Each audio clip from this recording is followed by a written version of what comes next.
جن کے پاس خدا کا کلام موجود ہے میرے ساتھ نکالے۔ رسولوں کی مال اس کا 9 باب اس کی 31ویں آیت ہم تلاوت کریں گے۔ رسولوں کے اعمال اس کا 9 باب اس کی 31ویں آیت سے ہم پڑھیں گے۔ 31ویں آیت ہے، خدا کے زندہ کلام میں لکھا ہے،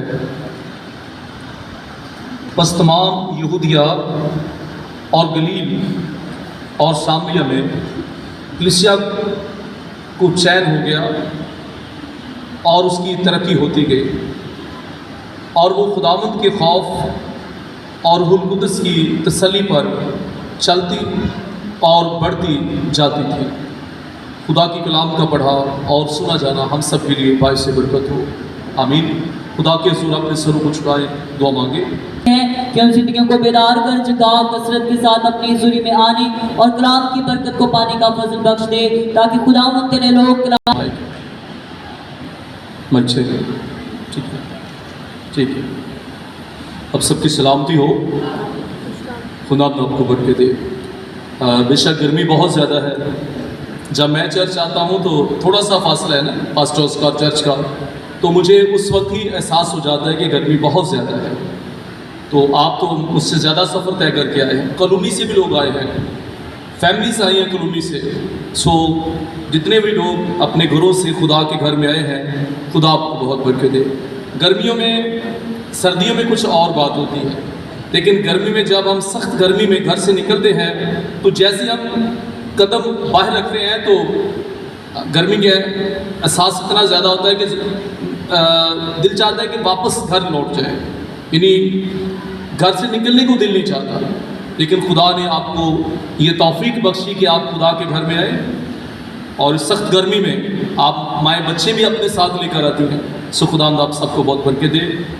جب صبح بارش شروع ہوتی ہے تو گرمی کی سختی کو دیکھ کر پتہ لگتا ہے کہ شاید لوگ گرمی سے گھبرا کر گھر سے نہ نکلے، لیکن آپ کا گھر خدا کے گھر میں ہونا اس بات کو ظاہر کرتا ہے کہ آپ کے دل میں خدا کی محبت جو ہے وہ اتنی بڑھ جاتی ہے کہ آپ گرمی بھی روک نہیں پاتی۔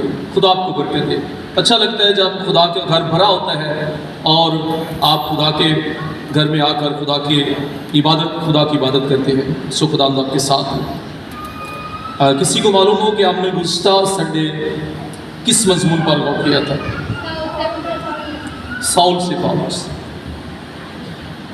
اگر میں آپ سے ایک سوال پوچھوں کہ موجودہ وقت میں کلیسیا کی یا تمام کلیسیاؤں کی سب سے اہم ضرورت کیا ہے، تو کوئی بتا سکتا ہے؟ کسی کو معلوم نہیں کیا ضرورت ہے؟ سب سے اہم ضرورت، بے شک بہت ساری ضرورتیں ہو سکتی ہیں۔ کوئی کہے گا کہ پیسہ بہت اہم ضرورت ہے، بچوں کی تعلیم بہت اہم ضرورت ہے، اور کلیسیا میں لوگوں کا ہر طرح سے ترقی کرنا بہت ضروری ہے۔ یہ ساری باتیں ہو سکتی ہیں نا۔ چلیے آج اہم ضرورت پر ہم غور کریں گے، اور وہ ہے کلیسیا میں امن و سلامتی یا امن و چین، کیونکہ جو آیت ہم نے تلاوت کی ہے اس کے مطابق آج ہمارا یہی مضمون ہوگا، جس میں لکھا ہے، پس تمام یہودیہ اور گلیل اور سامریہ میں کلیسیا کو چین ہو گیا۔ پیس، چین، امن و چین۔ سو یہ آج ہمارا مضمون ہوگا کلیسیا میں امن و چین۔ یہ تمام دنیا کی کلیسیاؤں کی ضرورت ہے، نہ صرف ملک پاکستان کے اندر بلکہ دنیا کی ساری کلیسیاؤں کو یہ ضرورت ہے کہ ان میں امن و چین ہو، کیونکہ کلیسیا جب امن و چین سے زندگی گزارتی ہے تو اس کی روحانی ترقی ہوتی ہے۔ اور جب کلیسیا میں امن و چین نہیں ہے، اندرونی امن و چین کی بات کر رہا ہوں میں، جو کلیسیا کے اندر امن و چین ہوتا ہے، جو اظہار ثانی ہے اس کا اس کے ساتھ کوئی تعلق نہیں ہے۔ اظہار ثانی تو کلیسیا کی مسلسل بیداری کا وسیلہ ہے۔ اظہار ثانی جو ہے یا جو باہر سے ہمیں دکھ اٹھانے پڑتے ہیں وہ تو مسلسل ہماری روحانی گروتھ کا وسیلہ ہے، لیکن کلیسیا کے اندر امن و چین کی بات ہم کریں گے آج۔ اس کے بارے میں ہم آج خدا کے کلام سے سیکھیں گے کہ کلیسیا کے اندر امن و چین کیسے رہ سکتا ہے۔ باہر سے تو ہمیں دکھ اٹھانے پڑیں گے، باہر سے تو ہم پر مشکلات آئیں گی، لیکن کلیسیا کے اندر امن و چین کیسے رہ سکتا ہے، آج ہم اس بھید کو سمجھنے کی، جاننے کی کوشش کریں گے۔ جو آیت ہم نے پڑھی ہے وہ آیت اس بات کو ظاہر کرتی ہے کہ کلیسیا میں جب امن و چین ہوتا ہے تو کلیسیا ترقی کرتی ہے۔ لکھا ہے کلیسیا میں چین ہو گیا اور اس کی ترقی ہوتی گئی، یعنی کلیسیا کی ترقی کا جو تعلق ہے وہ کلیسیا میں امن و چین سے ہے۔ چلیے آج ہم اس مضمون کو سیکھنے کی کوشش کریں گے، تھوڑا وقت اس پر غور کریں گے۔ اعمال 9 باب جو ہے اس کی 31ویں آیت، اس میں پہلا بھید جو بیان کیا گیا ہے وہ ہے کہ کلیسیا میں امن و چین کیسے ہوا، اس کے پیچھے بیک گراؤنڈ کیا ہے، اس کا پس منظر کیا ہے۔ اس آیت کا پس منظر کسی کو معلوم ہے؟ اس آیت کا پس منظر ہے ساؤل کی تبدیلی۔ ایک ساؤل تھا جو تمام کلیسیاؤں میں جس نے ہر طرح سے لوگوں کو بے چین کر رکھا تھا۔ لوگ اپنے گھروں میں نہیں رہ سکتے تھے کیونکہ وہ گھروں سے نکال کر لوگوں کو جیلوں میں ڈال دیتا تھا، اور لوگ اپنے اظہار ثانی کی اس دور میں لوگ ادھر ادھر بھاگے پھر رہے تھے۔ کوئی سامریہ میں چلا گیا، کوئی انطاکیہ میں چلا گیا، تو اس طرح تمام مقدسین اپنے گھروں سے باہر بھاگ گئے تھے۔ یہ اس سبب سے تھا کہ ساؤل کلیسیاؤں کو ستا رہا تھا، لیکن جب ساؤل کی زندگی تبدیل ہوئی تو تمام کلیسیاؤں کے اندر امن و سکون قائم ہو گیا، اور یہ کلیسیا کے اندر سکون جو آیا اس کے سبب سے کیا ہوا، اس کی ترقی ہوتی گئی، لوگ اور خداوند میں بڑھتے اور مضبوط ہوتے گئے۔ دوستو، ساؤل واحد شخص تھا جس نے کلیسیاؤں کا امن و چین برباد کیا ہوا تھا۔ جب ساؤل کی زندگی تبدیل ہوئی تو کلیسیاؤں کو اچھے مواقع مل گئے اور کلیسیاؤں میں امن و چین اور روحانی ترقی بڑھنے لگی، اور روح القدس سے لوگ معمور ہو کر خدا کے جلال کے لیے زیادہ کام کرنے لگے۔ یہی آیت جو آج ہم نے پڑھی ہے موجودہ دور کے لیے اس میں خاص جو پیغام ہے ہم اس کی طرف آئیں گے۔ پہلی خاص بات جو ہمیں اس آیت سے ہمیں ملتی ہے وہ یہ ہے کہ کلیسیاؤں میں امن و چین تب تک ممکن نہیں ہے جب تک زندگیاں ساؤل کی طرح تبدیل نہ ہو جائے۔ کلیسیاؤں میں، یعنی نہ صرف ہماری کلیسیا میں بلکہ تمام کلیسیاؤں میں، بلکہ پاکستان کی کلیسیاؤں میں، تمام دنیا میں جتنی بھی کلیسیائیں قائم ہیں، تمام دنیا کے ممالک جو ہیں ان میں کلیسیائیں قائم ہیں، ان تمام کلیسیاؤں میں تب تک امن و سکون ممکن نہیں ہے جب تک زندگیاں پولس کی طرح جو ساؤل تھا تبدیل نہ ہو جائے۔ یہ پہلا بھید ہے اس بات کا کہ کلیسیاؤں میں اندرونی امن و چین کے لیے زندگیوں کا ساؤل کی طرح تبدیل ہونا بہت ضروری ہے۔ اس ساؤل سے پولس بنا اور اس کی زندگی تبدیل ہوئی، اسی طرح زندگیوں کا تبدیل ہونا بہت ضروری ہے۔ جب تک ایسا نہیں ہوتا تب تک کلیسیوں کے اندر امن و سکون قائم نہیں ہو سکتا۔ دوسری بات، کلیسیوں میں روحانی ترقی کا خواب تب تک پورا نہیں ہو سکتا جب تک ہر ایک زبان اقرار نہ کرے کہ یسوع مسیح میرا خداوند، میرا نجات دہندہ ہے۔ ابتدائی کلیسیا کی یہ سب سے بڑی خوبی تھی کہ اس میں شامل لوگ سب نے اپنی زبان سے اقرار کیا تھا کہ یسوع مسیح میرا نجات دہندہ ہے، یسوع مسیح میرا بچانے والا ہے۔ انہوں نے اس کا اعلانیہ اقرار کیا تھا، بلکہ کلام میں لکھا ہے کہ جو لوگ مسیح پر ایمان لاتے تھے وہ ہر روز کلیسیا میں شامل ہو جاتے تھے اور کسی اور کو